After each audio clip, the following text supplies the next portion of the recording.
dust devils danced across the main street of Redemption, a town that had long forgotten the meaning of its name. This was a place where justice was a whisper and survival was a roar. The only law was Sheriff Miller, a man whose face was a roadmap of hard-won battles, his heart as tough as sun-baked leather. But even the hardest leather has a soft spot, and his was his daughter, Ilara. Ilara wasn't your typical damsel.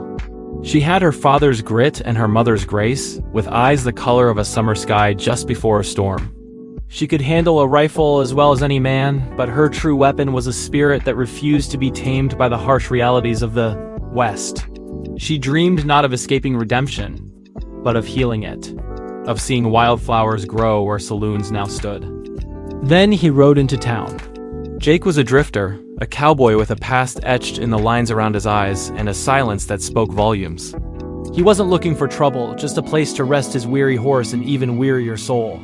He moved with a quiet confidence that drew stares, a stark contrast to the boisterous outlaws who called Redemption home. He saw the town for what it was, a wound that wouldn't close, and he had no intention of staying. But then he saw her.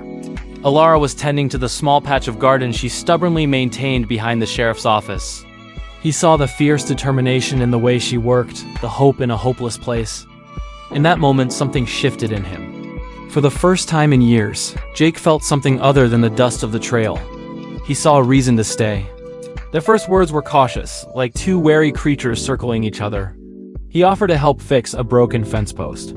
She accepted with a nod, her gaze appraising.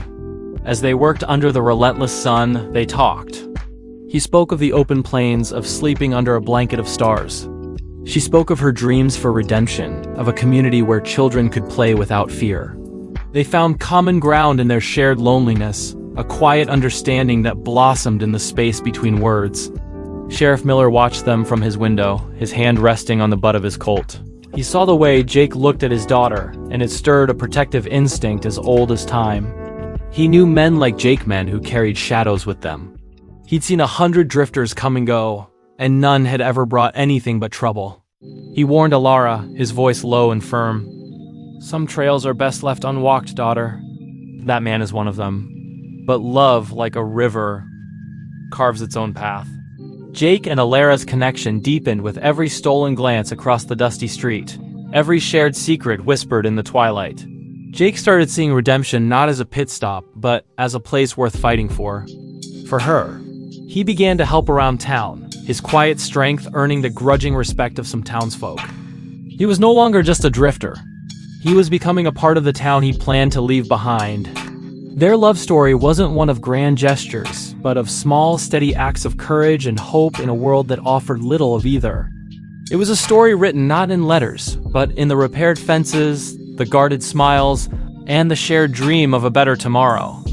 In a lawless town where survival was everything, they dared to believe in something more. They dared to love. And in redemption, that was the most dangerous and most beautiful act of all. Thanks so much for watching this story unfold. If you enjoyed this journey to the Old West, please hit that like button and subscribe for more tailies from the frontier. We'd love to have you along for the ride.